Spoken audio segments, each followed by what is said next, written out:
Saudara, Presiden Joko Widodo mencabut status kawasan ekonomi khusus Tanjung Api-Api di Kabupaten Banyuasin, Sumatera Selatan.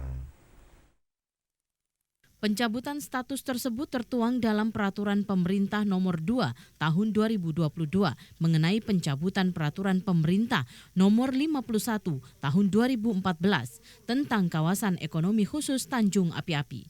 Alasan utama pencabutan ini lantaran pembangunan di kawasan ini yang dinilai tak kunjung usai. Menanggapi hal itu, Gubernur Sumatera Selatan Herman Deru mengatakan bahwa pencabutan itu juga merupakan usulan dari pemerintah Provinsi Sumatera Selatan karena kawasan tersebut dinilai kurang representatif. Tanjung Api-Api itu kan saya memang minta untuk dicabut karena tidak representatif tempatnya. Kita setelah selesai pencabutan baru usulkan yang baru di tempat pelabuhan yang akan kita bangun. Jadi kemarin itu kenapa saya minta dicabut kek Tanjung Api-Api pada titik yang lama, karena nggak ada pelabuhannya, tidak bisa dibangun pelabuhan, dangkal. Iya, memang saya yang minta ya, bukan dicabut. Saya yang mohon untuk dicabut karena tidak mungkin dalam satu kawasan ada dua kek. Ya. Kawasan ekonomi khusus Tanjung Api-Api sendiri memiliki luas 2.030 hektar dan lokasinya berada di Desa Muara Sungsang dan Desa Teluk Payo, Kabupaten Banyuasin, Sumatera Selatan. Adi Gunawan, TVRI Sumsel melaporkan. Keberadaan kawasan ekonomi khusus sama pentingnya dengan pelabuhan laut sehingga realisasinya juga harus diperjuangkan. Setelah pencabutan status kawasan ekonomi khusus KEK Tanjung Api-Api, pemerintah Provinsi Sumsel rencananya mengalihkan ke pelabuhan lain. Hal ini karena KEK Tanjung Api-Api dinilai sudah tidak representatif lagi, mengingat pelabuhan laut akan dibangun di Tanjung Carat yang juga telah ditetapkan sebagai proyek strategis nasional. Menanggapi hal itu, pengamat kebijakan publik Husni Tamrin menilai untuk peralihan KEK sendiri tidak mudah. Tapi jangan lupa bahwa penetapan KEK baru Tanjung Carat tidak sesederhana itu kan, karena pengusulan itu harus kita menyusun lagi dokumen-dokumen tentang RT RW-nya, dokumen-dokumen tentang misalnya penguasaan lahan harus 50% dikuasai oleh pemerintah provinsi atau pemerintah kabupaten, dan dokumen-dokumen lain lah. Kalau tidak salah saya ada 8 dokumen yang harus dipenuhi dan itu harus diajukan kepada Dewan Nasional KEK. Ya tergantung nanti Dewan Nasional KEK melakukan kajiannya, ini akan disetujui apa enggak. Tapi dengan kata lain, Tanjung Api-Api selesai, Tanjung Carat kita tunggu aja, belum tentu gitu ya. Sementara itu, keberadaan KEK di wilayah Sumsel dinilai pengusaha cukup strategis, sehingga penting untuk dikembangkan untuk membantu perekonomian. Dari sisi pengusaha tentunya strategis sekali. Ya, kawasan ekonomi khusus ini adalah kawasan yang sangat penting supaya gerbang daripada pertumbuhan itu akan ada.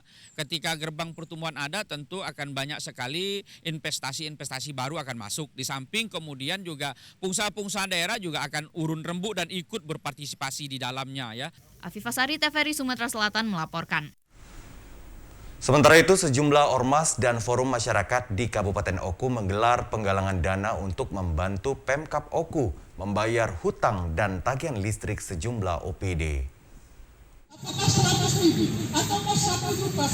Koordinator Aksi Penggalangan Dana Josi Robert mengungkapkan, dari audiensi beberapa waktu lalu terungkap Kabupaten Oku mengalami defisit anggaran sekitar 119 miliar rupiah.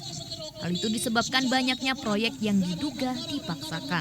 Selain itu, pihaknya menilai APBD Kabupaten Oku salah kelola, sehingga banyak proyek yang tidak skala prioritas tetap dipaksakan padahal bisa ditunda. Oleh karena itu, jika tidak dibantu pembayaran tunggakan, maka APBD ke depan Oku tidak akan terlepas dari hutang.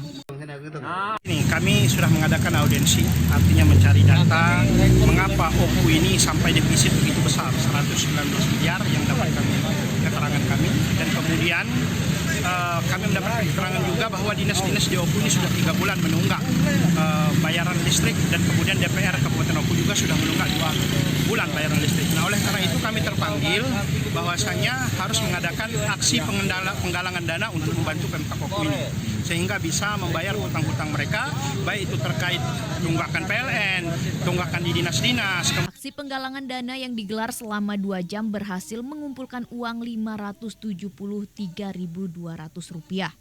Uang ini dihitung di hadapan PLH Bupati Oku Edward Chandra dan diserahkan langsung. Edward Chandra mengaku berterima kasih atas kepedulian masyarakat.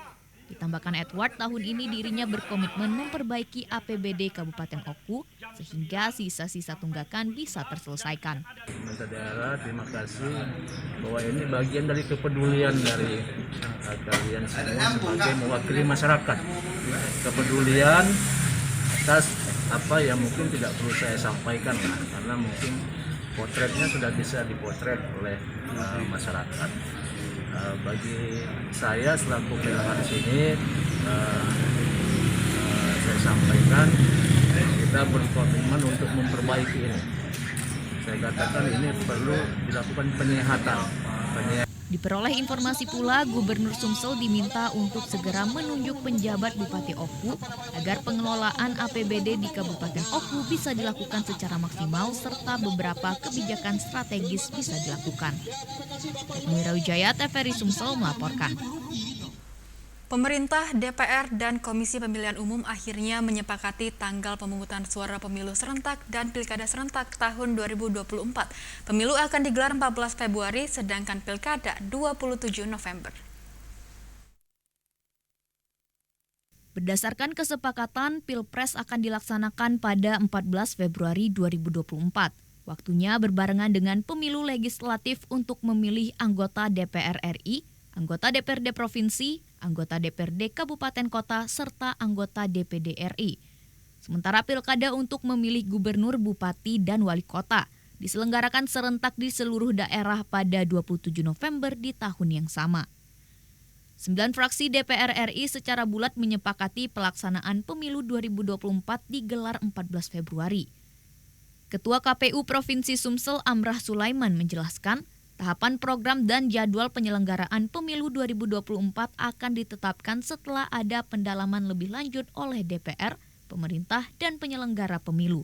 Jadi kemarin DPR RI dalam ini Komisi 2, KPU dan Bawaslu serta Menteri Dalam Negeri itu sudah menyepakati bahwa hari H pemungutan suara untuk pemilu legislatif dan pemilu presiden dan wakil presiden itu dilaksanakan tanggal 14 Februari 2024. Itu artinya KPU akan memulai tahapan 20 bulan sebelum 14 Februari tersebut. Jadi kita perkirakan tahapan untuk pemilu legislatif dan pemilu presiden di Indonesia ini akan dimulai sekitar bulan Mei.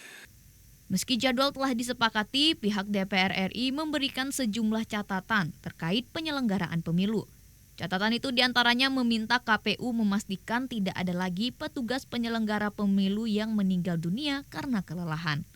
Tim Liputan TVRI Sumatera Selatan melaporkan.